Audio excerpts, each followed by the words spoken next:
Here we have 2024 Volkswagen Tiguan and we'll show you how to activate the parking brake option. In my case, the car is start right now, and in order to activate the parking brake, all you have to do is just come towards your right side.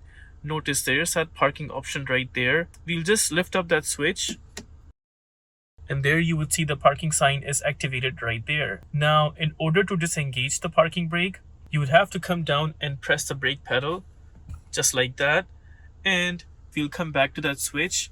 This time we will press it downwards.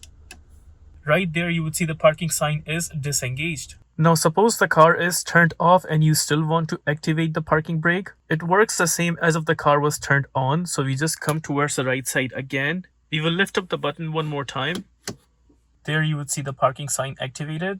Now, in order to disengage the parking brake while the car is turned off, the bad news is you cannot do that. You would have to turn on the vehicle in order to release the parking brake option. Like if I come down and try show you, if I press the brake pedal and then come towards this button right there, try pushing it downwards, it would still not release the parking switch because we would have to turn on the vehicle for that. If this video helps you in any way, please consider liking this video and subscribing to our channel.